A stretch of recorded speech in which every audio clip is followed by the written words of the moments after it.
For New Mexico, 2023 was a busy year, and you may or may not remember.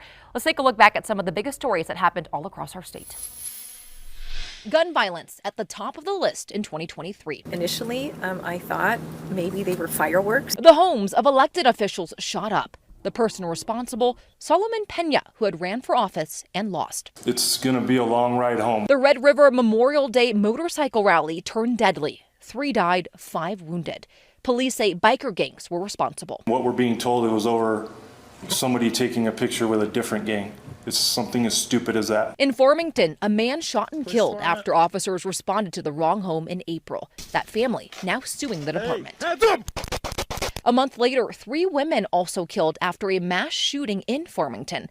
The gunman, 18 years old, killed by police. A teenager also killed in Cuesta after police say a 14-year-old took out his dad's gun and shot his friend. Do not wish this on anyone else, any other family. The boy's dad, the first to face charges under the Benny Hargrove bill, named after a 13-year-old boy who was shot and killed by another student at Washington Middle School. The goal, to keep guns out of the hands of kids by holding their parents accountable. The governor declared gun violence a public health emergency after an 11-year-old was shot and killed outside Isotopes Park. What I'm asking for is make Albuquerque and the rest of the state safer. The Aggies basketball team season cut short for hazing allegations against 3 players.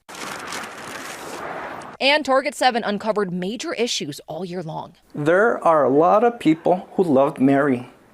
A ton of people. From a state-paid caretaker accused of killing Mary Malero to issues with cannabis sales. Have you heard of stores here in New Mexico selling products from elsewhere?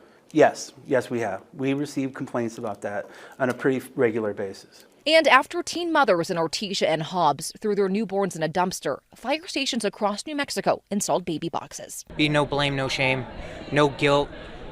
We're not going to ask for a name. And KOAT at the border several times as Title 42 came to an end. Because of the border restrictions being put in place here at the Paso del Norte Bridge, we're told that hundreds of migrants used to be camped out here, but they have now been traveling out towards the east to the Isleta port of entry. In October, a verdict 5 years in the making. 4 people found guilty in the Taos compound case. And President Biden came to New Mexico to promote clean energy. In New Mexico, we're funding the mobile training unit. Our state also mourned the loss of a leader, Bill Richardson. His life was a gift. A former governor and diplomat who successfully negotiated the release of American hostages.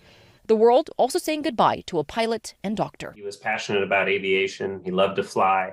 And he used that hobby to help folks bridge that gap between their home and the health they needed. This after Dr. Randy Sherman crashed his plane into a Santa Fe home, catching it on fire. Many of you calling into our newsroom about a big plume of black smoke in the Albuquerque area. And in September, flames from another fire seen for miles after plastic conduit caught fire, taking hours to put out, even causing a citywide health alert.